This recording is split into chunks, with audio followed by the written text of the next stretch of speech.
The Anglophone Anarchists, Part 3, Benjamin Tucker. Whatever reservations other writers might have had about describing themselves as anarchists, Benjamin Tucker had none. In a letter to the New York Tribune of 1898, he asserts that he was the first Anglo-Saxon to originate an anarchist newspaper in English, a publication which he modestly describes as the pioneer and principal organ of modern individualist anarchism. He claims to have published what he describes as the chief anarchistic works in English, to be the author of a textbook on anarchism, and to have been friends with and learned from Josiah Warren, Stephen Pearl Andrews, Lysander Spooner. All this would appear to be true. The anarchist newspaper to which Tucker refers was Liberty, for the late 19th and early 20th centuries the most important publication of its kind in any language, and even today an invaluable resource for libertarians. Wendy McElroy notes that, in the late 19th century, Tucker and Liberty formed the vital core around which a radical individualist movement reconstituted itself and grew. The editorial line of Liberty was the rejection of authority, authority being conceived of as the imposition of the will of one man on the will of another, whether by religion, by politics, or by public opinion. In fact, Tucker defines government in terms of authority, describing it as the subjection of the non-invasive individual to a will not his own. The point of the inclusion of the term non-invasive in this definition is precisely to prevent resistance to invasive individuals from falling under the rubric of government. The anarchists, writes Tucker, are opposed to all government, and especially to the state as the worst governor and chief invader. From Liberty's standpoint, there are not three positions but two. One, that of the authoritarian socialists, favouring government and the state. The other, that of the individualists and anarchists against government and the state. While the state is not the only possible invader of this kind, it is by far the commonest and most potent of them. So Tucker, in Liberty, rejects the state and advocates its replacement by a series of voluntary arrangements. Tucker began his anarchist life as a natural rights exponent in the manner of Lysander Spooner, holding that every individual has the natural freedom to do whatever he will with himself and his property, as long as he doesn't trespass upon the equal freedom of any other person. By the late 1880s, however, he had become an advocate of a kind of Stirnerite egoism. Not everyone was happy with this transition. Victor Jaros, who ironically began his intellectual life as an egotist and ended it as a social democrat, observed that every reader of Liberty knows that in 1886 Mr. Tucker was not an egoist, either in his views or in his phraseology. Yet when the revolution took place and he became an egoist, he made no formal retraction and took no vow of modesty. Tucker responded by saying, "From the start, I have known that self-interest is the mainspring of conduct and that the ego is supreme. I had not, however, carefully thought out or even considered the bearing of this philosophy upon the question of obligation. I took society for granted and assumed the desire of man for society, and it was from this standpoint that I had loosely talked of natural rights. But Stirner's book caused me to ask myself, if the individual does not wish society, is he under any obligation to act socially? And I no sooner asked it than I answered it in the negative. In considering the relationship that should exist between the state and the individual, most people make use of some theory of ethics, some account of moral obligation.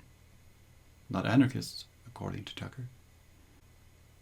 The idea of moral obligation, of inherent rights and duties, says Tucker, they, the anarchists, totally discard. They look upon all obligations not as moral but as social, and even then not really as obligations except as these have been consciously and voluntarily assumed. If a man makes an agreement with man, the latter may combine to hold him to his agreement. But in the absence of such agreements, no man, so far as the anarchists are aware, has made any agreement with God or with any other power of any order whatsoever. The anarchists are not only utilitarians, but egoists in the furthest and fullest sense. So far as inherent right is concerned, Tucker concludes, might is its only measure. Laws prohibiting the invasion of one man's person or property by another are social, not moral. Rights talk might still be acceptable as a façon de parler. Such rights, however, being in no way natural, but arising from agreements or contracts between people. John Kelly, writing in Liberty, attacked this account as being incoherent. It is impossible, he says, to base a society upon contract unless we consider a contract as having some binding effect, and that the binding effect of a particular contract cannot be due to the contract itself. That is to say, no special obligations could be created for us by a contract unless we were under some general obligations towards each other already, one of these being the keeping of faith. I believe, says Kelly, that while the individual is and must ever be for himself the arbiter of right and wrong, these latter exist independently of him, and that moral progress consists in the approximation of the various individual conceptions to conformity with the objective reality. As I look at it, men have not to create justice, but merely to discover what justice is, and live in accordance therewith. Tucker responds, why is one man bound to refrain from injuring another? I know plenty of reasons why it is inexpedient for one man to refrain from injuring another. But if my reasons do not commend themselves to his judgment, if my view of expediency does not coincide with his, what obligation is there upon him to refrain? Another of Tucker's interlocutors, William Hanson, had held that the existence of one person is equalled by the existence of another. So long as two persons stand thus related, neither invading the liberty or life of the other, then there is no right and no wrong. But the moment either invades the life, liberty, or property of the other, right and wrong and morality begin. Tucker rejects Hanson's argument, remarking that one man's existence may be equalled by another's only if they are equally able to maintain their existence, but if not, they are unequal, and so there is no moral obligation why one should not subordinate or destroy the other. Tucker may have rejected Hanson's argument, but he hasn't rebutted it. Although Hanson invited misunderstanding by his use of the ambiguous term existence, his argument hinges on the moral equality of any two human beings, not on their being in some sense physically equal. Tucker's attempt to reject Hanson's argument can be met in the following way. If I am unwilling to accept that other people have the right to dispose of themselves and their lawfully acquired property as they see fit, without interference from me or from another, then I must be prepared either to defend a form of special pleading, something like, I am so unique that I may infringe upon the liberty of others, but they must respect mine, or I must be prepared to concede that others have the right to violate my own liberty when and if they can. Neither of these alternatives is logically self-stultifying, but both are radically implausible. The special pleading alternative is an ever-popular option with those who wish to accord themselves a special moral status, but they usually find themselves in a minority of one on the matter. The I can do anything I like to you, and you can do anything you like to me position, apart from being practically unlikely, makes it impossible for morality to get any purchase in human life. Morality as expediency is an unstable compound that either turns into morality, and on what basis can Tucker justify this, or returns to an amoral expediency. Morality, having been expelled from the house of humanity through the front door, finds the back door locked when it tries to sneak back in.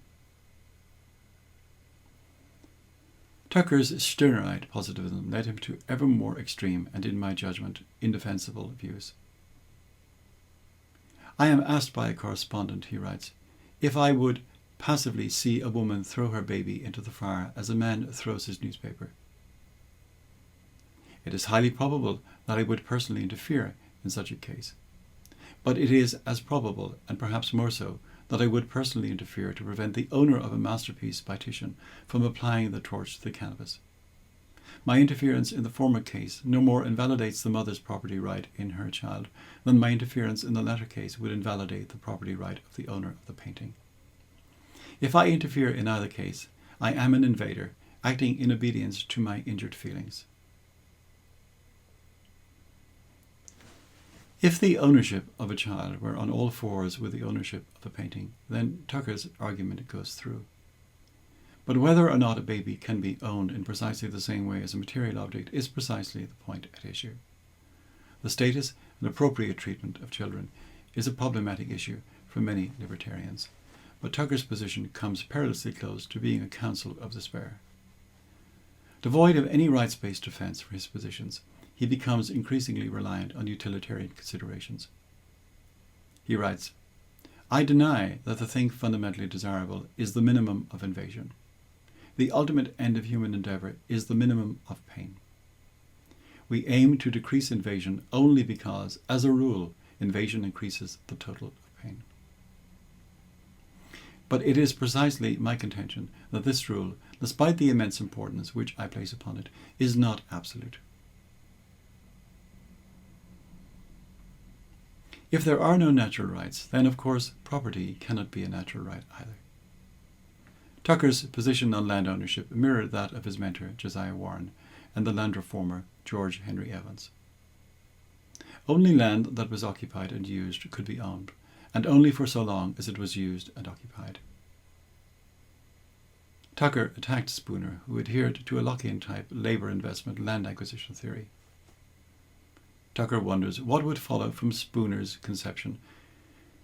He writes, "Evidently that a man may go to a piece of vacant land and fence it off, that he may then go to a second piece and fence that off, then to a third and fence that off, then to a fourth, a fifth, 100th, 1,000, fencing them all off. That, unable to fence off himself as many as he wishes, he may hire other men to do the fencing for him. And that then he may stand back and bar all other men from using these lands, or admit them as tenants at such rental as he may choose to exact." In return, however, several pertinent objections to the conjoint condition of occupancy and use were raised by some of Tucker's correspondents, notably Stephen Byington. For example, "Is a property to be considered abandoned if a man leave it for a vacation elsewhere? If an owner desirous of selling his property continues to occupy it but not use it, does he thereby cease to own it?" Tucker's response to these objections is a blithe non-answer. He regards objections such as these to be mere matters of human device or administrative detail, not to be discussed in these columns unless the attempt be to show that such device is impossible. But the Tucker-Warren doctrine of property rights will not do. The occupy-use criterion rules out any just practice of land rental, even if I, the landowner, want to rent it to you, and you want to rent it from me. Rothbard writes, "Once a piece of land passes justly into Mr. A's ownership, he cannot be said to truly own that land unless he can convey or sell the title to Mr. B, and to prevent Mr. B from exercising his title simply because he doesn't choose to use it himself, but rather rents it out voluntarily to Mr. C, is an invasion of B's freedom of contract and of his right to his justly acquired private property." Consistent with his denial of natural rights, Tucker regarded property as a social convention and not a matter of right. However, from the viewpoint of his conception of anarchism, property is that which a man produces for himself or acquires from another without force or fraud or by contract. It will be seen from this definition, he says, that anarchistic property concerns only products. But anything is a product upon which human labour has been expended, whether it be a piece of iron or a piece of land.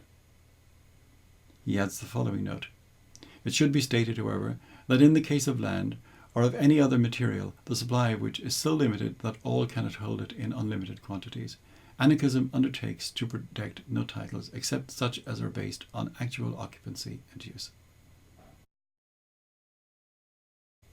But if property is only a social convention and not a matter of right, does Tucker's anarchy recognize the propriety of compelling people to observe such conventions? Tucker answers that the only compulsion of individuals, the propriety of which anarchism recognizes, is that which compels invasive individuals to refrain from overstepping the principle of equal liberty. The role played in Tucker's earlier thought by natural rights was replaced by the concept of equal liberty, which, as Tucker frankly admits, is simply a social convention. His defense of this position is startlingly and unconvincingly circular. He writes, "Anarchism protects equal liberty, not because it is a social convention, but because it is equal liberty, that is, because it is anarchism itself." This circular argument, like all circular arguments, is formally valid. Any proposition can be said vacuously to follow from itself, but there is no genuine advance in knowledge. For example, in triumphantly demonstrating to my own satisfaction that might is right follows inexorably from the proposition might is right, I may persuade myself, but I am unlikely to persuade anyone else of the value of my inference. The poser of the original question on property to Tucker, the indefatigable Mr. Blodgett, returned to this topic of equal liberty. What, he asks, is so special about one social convention as distinct from another? If it is proper to compel the observance of one social convention, why not compel the observance of others? If there are no natural rights, there is no occasion for conscientious or other scruples, providing the power exists. If one rules out any operative notion of natural rights, all that is left is expediency. There certainly can be no more reason why anarchists, who deny every obligation on the ground of right, should be consistent in standing by the platform put forward when weak, than that ordinary political parties should stand by their promises made when out of power. When all is said and done, equal liberty is but a catchphrase which sounds nice, but when we criticize it, it is hollow. For instance, equal liberty may give everyone the same opportunity to take freely from the same cabbage patch, the same meat barrel, and the same grain bin. So long as no one interferes with another, he is not overstepping the principle of equal liberty. But when one undertakes to keep others away, he is, and you can only justify the prescription by saying that one ought to have liberty there, and the others had not, that those who did nothing in the production ought not to have equal liberty to appropriate. But if nobody has any natural rights, then the thief not only does not interfere with the equal liberty of others, but he does them no wrong. Tucker's response to Blodgett's question is far from satisfactory. He simply states that an anarchist takes no satisfaction in enforcing any social convention other than that of equal liberty. If he were to do so, he would cease to be an anarchist, and the remaining anarchists would still be entitled to stop him from invading them. One might wonder what kind of entitlement this could be, natural rights having been removed from consideration. The remaining anarchists could, of course, do whatever they wished, but so too, it seems, could anyone else who was unpersuaded by the obviousness of Tucker's notion of equal liberty. Tucker suspects that Blodgett may not be sufficiently acute to perceive the distinction he, that is Tucker, is drawing. But if he fails to perceive this distinction, this may well be because here we have a distinction without a difference. Blodgett's response to Tucker bears out my interpretation. He comments, "You, Tucker, accept my statement that it is as proper to enforce one social convention as another, provided there is any satisfaction in doing so. I find the difference between an anarchist and a governmentalist is nothing here. If there is any difference in the action of the two, it is not a difference in the principles which control it. There might be a difference in method, and the difference in the kind of social conventions which they wish to enforce. On both these points, I suppose I should have some sympathy with the anarchist like you, but when we prevent another from doing as he otherwise would, we govern him in that particular, and I see no advantage in denying it, or in trying to find another term to express the fact."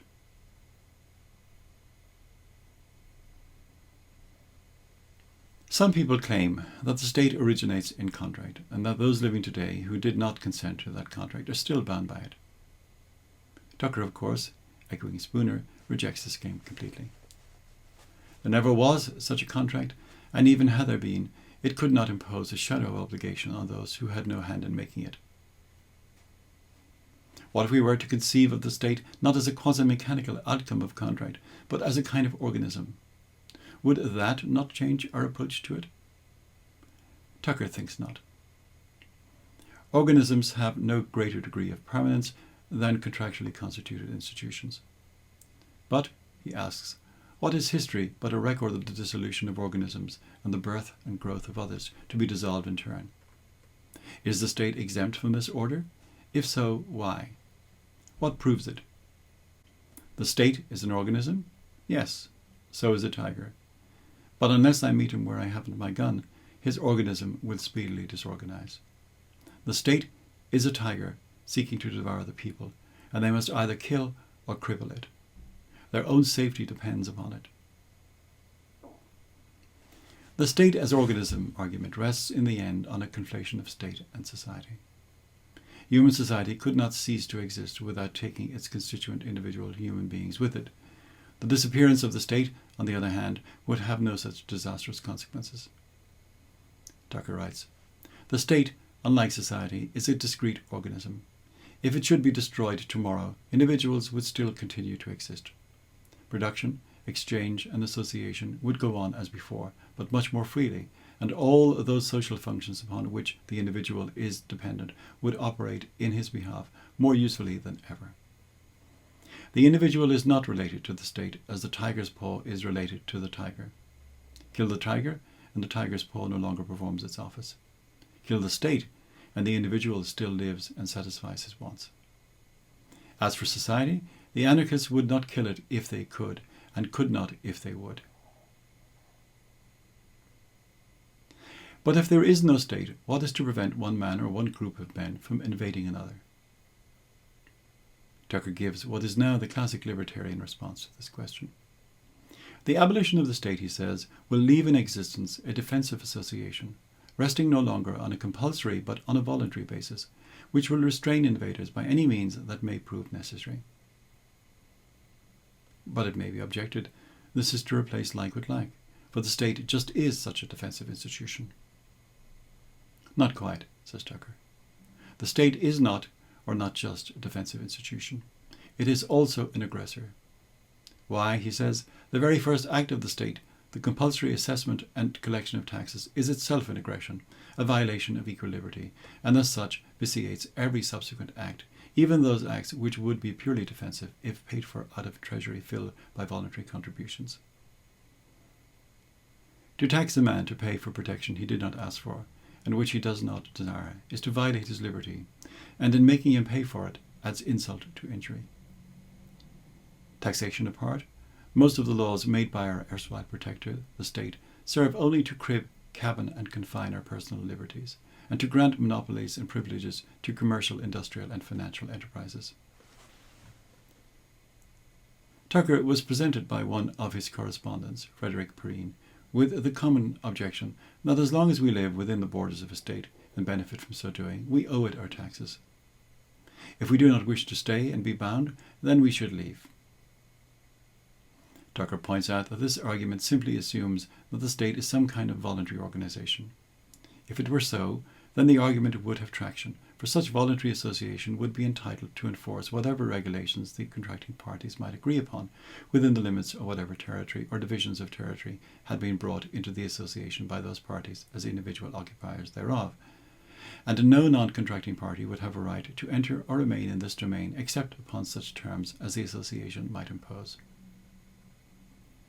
But if a person takes his pre-existent property into a voluntary association with others, then, upon secession from or the dissolution of such voluntary association, he retains his pre-existent property and returns to the status quo ante. But, Tucker notes, no individual today finds himself under any such circumstances. The states in the midst of which he lives cover all the ground there is, affording him no escape, and are not voluntary associations, but gigantic usurpations. There is not one of them which did not result from the agreement of a larger or smaller number of individuals, inspired sometimes, no doubt, by kindly, but oftener by malevolent designs, to declare all the territory and persons within certain boundaries a nation, which every one of these persons must support, and to whose will, expressed through the sovereign legislators and administrators, no matter how chosen, every one of them must submit. Such an institution is sheer tyranny, and has no rights which any individual is bound to respect. On the contrary, every individual who understands his rights and values his liberties will do his best to overthrow it. Could it be argued that it is possible for men to agree to form an association from which it would not be possible to secede? Tucker thinks one could go through a form of such a contract, but it would only be a form. Contract, he remarks, is a very serviceable and most important tool, but its usefulness has its limits. No man can employ it for the abdication of his manhood. To indefinitely waive one's right of secession is to make oneself a slave. No man can make himself so much a slave as to forfeit the right to issue his own Emancipation Proclamation.